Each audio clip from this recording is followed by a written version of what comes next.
Assalamualaikum warahmatullahi wabarakatuh. Saya akan menjelaskan ceramah tentang tasawuf, akhlak, etika, dan moral.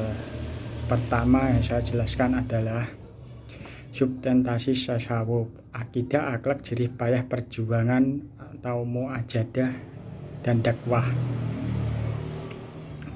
Konsep dasar prinsip-prinsip tasawuf: pembersihan jiwa dari segala penyakit hati, memurnikan ibadah hanya karena Allah atau ikhlas, menanamkan kesadaran akan status kefakiran dan kelemahan diri di hadapan Allah Subhanahu wa taala, meneguhkan hati dengan perasaan kasih sayang dan mengasihi, berhias diri dengan akhlak karimah. Urgensi tasawuf. Tasawuf menjadi sangat penting untuk menata spiritualitas individu-individu insan muslim, mengingat satu manusia dibebani oleh Allah untuk bisa mengatur perilaku lahiriah dan batiniah hatinya dengan dua pola: melaksanakan perintah sholat, puasa, zakat, haji, iman, ikhlas, tawakal, khusyuk, tafadu, jujur, sabar, dan sebagainya. B. Meninggalkan larangan berzina, mabuk, judi, mencuri, korupsi, kufur, nifak, hasud, dengki, sombong, riya.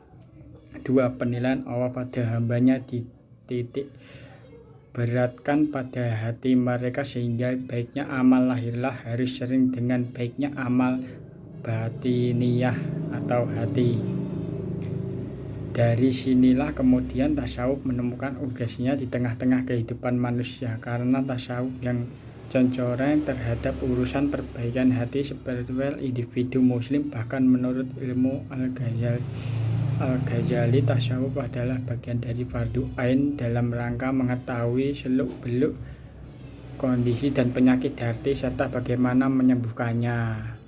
Macam-macam tasawuf. Dari ajaran pokok tasawuf sebagaimana yang telah diuraikan di depan, terdapat macam-macam tasawuf sebagai berikut. 1. Tasawuf akhlaki, berisikan ajaran pokok dengan istilah: 1. Tahali adalah membersihkan diri dari sifat tercela. Tahali adalah menghiasi diri dengan sifat terpuji. Tajali adalah tersingkapnya cahaya gaib di hati. 4. Munajat adalah melaporkan aktivitas diri kepada Allah. 5. Takafur adalah merenung dan meditasi. 2. Tasawuf amali, berisikan ajaran pokok dengan istilah syariah adalah mengikuti hukum-hukum Allah. Tarikah adalah perjalanan menuju Allah. Hakikah aspek batiniyah dari syariah. Mari'ah adalah puncak pengetahuan kepada Allah melalui hati. 3. Tasawuf falsafi ialah tasawuf yang menggabungkan antara mistik dan rasio. Menurut Ibnu Khaldun dan kitab Al-Mariyah, objek dari kajian tasawuf falsafi ini adalah pelatihan spiritual yang menggunakan rasa dan intuisi dengan tingkatan-tingkatan tertentu.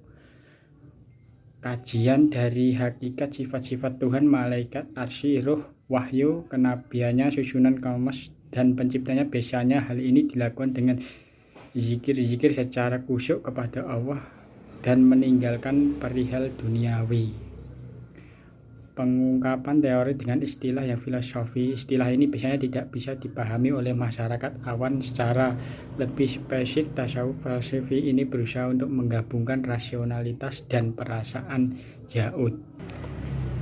Akhlak, etika, dan moral. Akhlak menurut Imam Ghazali ialah kondisi kejiwaan yang tertanam dalam diri seorang yang memungkinkan untuk melakukan tindakan tertentu dengan mudah, alamiah, tanpa ada pertimbangan atau dipaksa atau dibuat-buat. Etika Dari segi etimologi ilmu asal-usul kata etika berasal dari bahasa Yunani ethos yang berarti watak, kesusilaan atau adat. Dalam Kamus Umum Bahasa Indonesia, etika diartikan ilmu pengetahuan tentang asas-asas akhlak atau moral.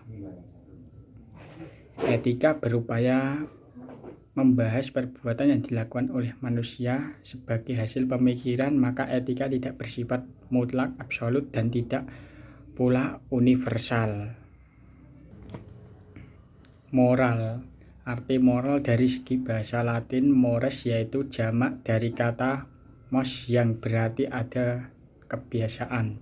Moral adalah suatu istilah yang digunakan untuk menentukan batas-batas dari sifat, perangai, kehendak, pendapat, atau perbuatan yang secara layak dapat dikatakan benar, salah, baik, atau buruk. Jadi moral adalah perangkat ide-ide tentang tingkah laku hidup dengan warna dasar tertentu yang dipegang oleh sekelompok manusia di dalam lingkungan tertentu. Dari sini kita bahwa moral itu berasal dari norma hidup masyarakat tertentu.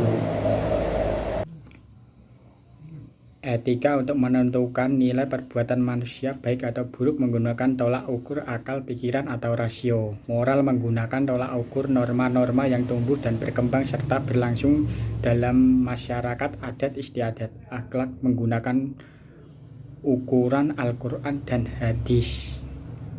Demikian ceramah yang saya sampaikan. Assalamualaikum warahmatullahi wabarakatuh.